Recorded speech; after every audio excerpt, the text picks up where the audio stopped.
kaya dengan lu membuat suatu software yang membantu customer service semua perusahaan di dunia dengan artificial intelligence, supaya mereka bisa pangkas nih 100 customer service-nya diganti AI yang buatan lu, AI agent yang buatan lu, lalu bisa bales semua CS-nya. Contohnya perusahaan seperti Traveloka, CS-nya itu semua pakai perusahaan punya lu. Contohnya seperti perusahaan yang gua punya, semua CS-nya itu pakai software lu. Itu jauh akan lu lebih kaya dibanding lu jual nasi goreng sampai 20 cabang atau 30 cabang. Jadi jawabannya adalah pilihan industrinya. Ada industri seperti finance and investment yang bikin orang tuh banyak sekali yang kaya. Karena investasi itu adalah ujungnya. Banyak yang nanya kenapa gue adalah seorang investor. Awalnya memang gue pedagang dulu ya. Level 1 pedagang, level 2 itu pengusaha, level ketiga baru investor. Semua pengusaha paling kaya di dunia itu ujung-ujungnya jadi investor.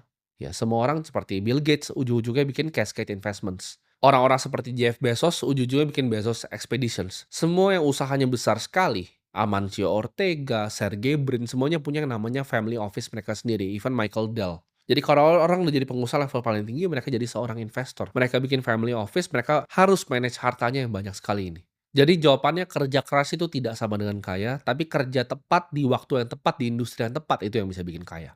Yang ketiga, yang penting bisa nabung, nanti juga kaya. Menabung itu akan bikin lu jadi kehidupan yang stabil, bukan menjadi kaya. Gue kenal banyak temen yang quote on quote kita bilang cukup ya hidupnya, tapi hatinya justru penuh kecemasan. Yang dia lakukan hanya nabung, nabung, menabung, dan menabung. Tapi dia tidak pernah punya bantalan di hidupnya, bantalan investasi. Cukup itu dibangun di atas ketakutan, bukan kebebasan. Jadi orang yang cuma nabung tuh akan dapatnya cuma ketakutan, bukan kebebasan. Orang yang berinvestasi itu akan mendapatkan kebebasan. Dia, ya, gue bilang di sini, siapa mereka yang bisa membuat uang di saat mereka tidur, itu akan mendapatkan yang namanya kebebasan. Tapi menabung tuh cuma akan sampai cukup.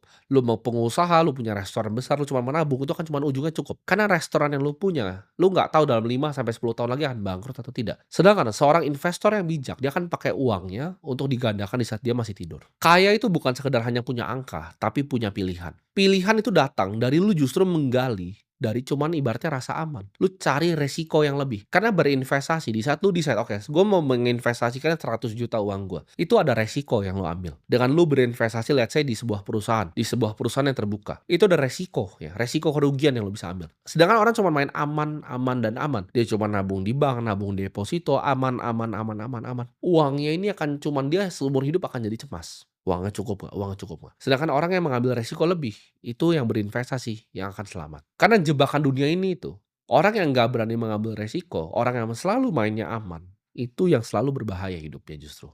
Keempat, mereka berpikir bahwa pendidikan formal adalah segalanya. Ketika mereka selesai kuliah, mereka selesai S1, mereka stop belajar tentang dunia. Banyak yang lu lihat S1 itu ujung-ujungnya tukang jualan gorengan, S1 ujung-ujungnya cuma jadi ojol. Kenapa? Karena mereka stop belajar ketika mereka sudah lulus. Mereka anggap dunia ini